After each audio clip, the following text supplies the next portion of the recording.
Hello दोस्तों, knowledge space में आप लोगों का स्वागत है। आज के इस वीडियो में 10th स्टैंडर्ड साइंस का 8th चैप्टर मेटलर्जी का 5th पार्ट कवर करने वाला हूं।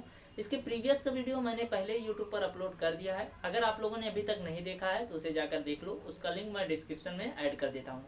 तो दोस्तों, आज के इस वीडियो में हाइड्रोलिक सेपरेशन मेथड के बारे में बताने वाला हूँ कि हाइड्रोलिक सेपरेशन मेथड का यूज करके किस तरह से मेटल से इम्प्योरिटी बाहर निकाली जाती है और मेटल को प्यूरिफाई किया जाता है।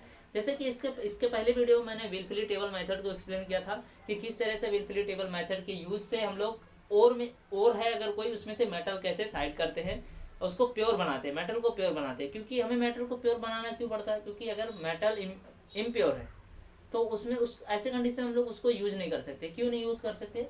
फॉर द एग्जाम्पल, अगर आपके घर में कोई वायर है, वो तांबे कॉपर का बना होता है, लेकिन अगर उसमें इम्प्योरिटी रहेगी ना तो तांबे के वायर से जैसे आप करंट की सप्लाई लेते हो, लेकिन आपकी लाइट बिल ज़्यादा आएगी या आपको फ्लक्चुएट होगा, मतलब अच्छे से वो उसका यूज नहीं हो पाएगा वायर का। इसलिए हमें कोई भी मैटर हम लोग लेते हैं तो उसको प्योर फॉर्म में लेते हैं, इम्प्योर नहीं लेते हैं।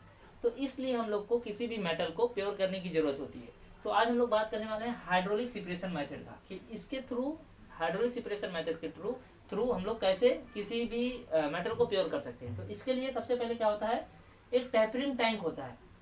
टेपरिंग टैंक, इसके अंदर पाउडर ओर भरा जाता है। पाउडर ओर मीन्स ऐसा हो जिसमें मेटल रहे, इसके अंदर भरा जाता है। और एक साइड से इनलेट होता है, इसके थ्रू वाटर इसके अंदर भरा जाता है। अभी यहाँ से पाउडर आता है, यहाँ से वाटर जाता है, उसके बाद ये दोनों का सस्पेंशन, ओर सस्पेंशन बन जाता है। अब ओर सस्पेंशन बन गया तो वाटर के जाने पे पाउडर जो ओर है, जो हल्के पार्टिकल्स है उसके, जिसका वेट कम है, वो फ्लोट करते हैं। गैंगी, जो गैंगी है मीन्स जो इम्प्योरिटी है, इम्प्योरिटी इस पे फ्लो करेगा, फ्लो करके इस आउटलेट से बाहर चले जाएगा। लेकिन जो वेट जिसका ज़्यादा है, जो मेटल है, वो नीचे सेटल डाउन हो जाएगा, यहाँ बॉटम में रहेगा। और यहाँ से कॉन्सेंट्रेट ओर, मतलब प्योर ओर, यहाँ से हम लोग साइड कर सकते हैं।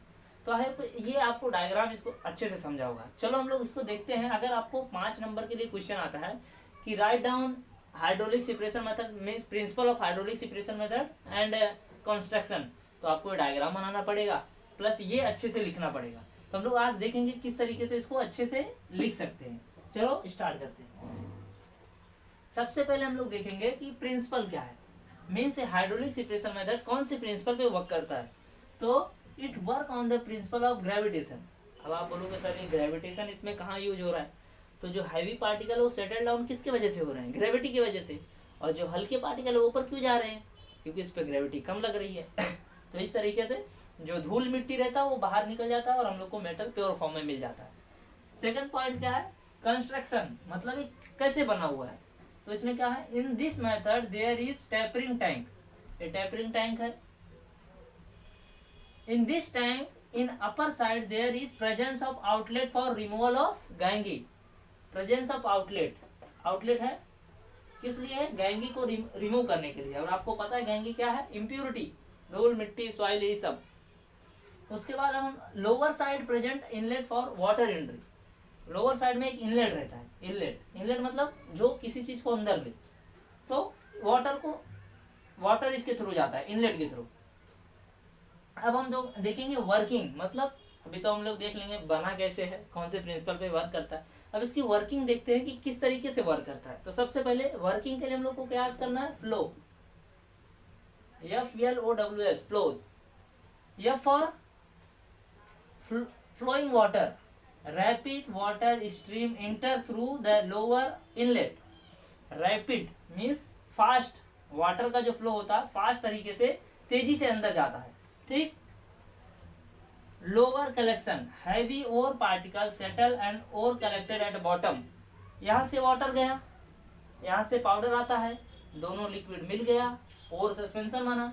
अब क्या बोल रहा है? लोअर कलेक्शन, जो मेटल है वो लोअर सेटल डाउन हो जाएगा और जो इम्प्योरिटी है वो बाहर निकल जाएगा। उसके बाद क्या है? Outlet for gangue, O for outlet. Lighter gangue particle exit through the upper outlet with water. और जो हल्के पार्टिकल है, लाइट है जो, वो क्या रहेंगे? इस आउटलेट से गैंगी जो है निकल जाएगा। उसके बाद नेक्स्ट क्या है? Water gravity, utilize water and gravity for particle separation. और इसमें वाटर का यूज और ग्रेविटी का यूज होता है पार्टिकल को सेपरेट करने के लिए। वाटर के थ्रू जो हल्के पार्टिकल ऊपर जाते हैं, ग्रेविटी के थ्रू जो वजन पार्टिकल वो नीचे आ जाते हैं। तो इस तरीके से दो पार्टिकल सेपरेट हो जाते हैं। लास्ट में yes for size based separation, size of same size is separate based on the their weight. Same size के पार्टिकल सेपरेट हो जाते हैं अकॉर्डिंग टू देयर वेट। जिसका जितना ज़्यादा वेट उसी तरह से वो सेपरेट हो जाता है, जिसका ज़्यादा वो नीचे, जो कम है वो ऊपर। इस तरीके से ये बहुत ही ईजी वे में आपको लिखना पड़ेगा। तो आई होप गाइस ये आपको अच्छे से समझ में आया होगा, क्योंकि ये बोर्ड पॉइंट ऑफ व्यू से बहुत ही इंपॉर्टेंट है। आपको 5 नंबर के लिए क्वेश्चन दे सकता है डायग्राम बनाने के लिए और इसके बारे में लिखने के लिए, क्योंकि आपके बुक में बहुत कॉम्प्लेक्स तरीके से दिया हुआ है। ऐसे में आपको उसको 1 घंटा भी रटोगे तो याद तो हो जाएगा, बट वो 1-2 दिन में या पेपर में लिखते टाइम भूल जाओ। और ऐसे में आपको दिमाग पे बर्डन आने लगेगा, क्योंकि मैं जो याद करके आया था वो भी भूल गया और पेपर अच्छे से लिख नहीं पाओगे। तो आई होप आप इसका स्क्रीनशॉट ले लो। सो आई होप गाइज ये वीडियो आपको अच्छे से समझ में आया होगा। इससे रिलेटेड आपको कुछ भी डाउट है तो आप लोग कमेंट में मेंशन करो, मैं उसका रिप्लाई दूंगा। और अगर आपका डाउट बड़ा रहेगा तो उस पर मैं दूसरा वीडियो बना दूंगा, जिससे कि आपको अच्छे से समझ में आए और पेपर में अच्छे से अच्छे मार्क्स स्कोर कर सको। So thank you for watching my video. Till then keep smiling, keep sharing. तो दोस्तों ये वीडियो अपने दोस्तों में भी शेयर करो, जिससे कि मेरे लाइक एंड सब्सक्राइब बढ़ सके और मैं आपके लिए मतलब मोटिवेट हो सकूं, जिससे कि मैं आपके लिए अच्छे अच्छे वीडियो ट्रिक में लेके आऊं और आप लोग अच्छे से पढ़ो। सो मिलते हैं नेक्स्ट वीडियो में।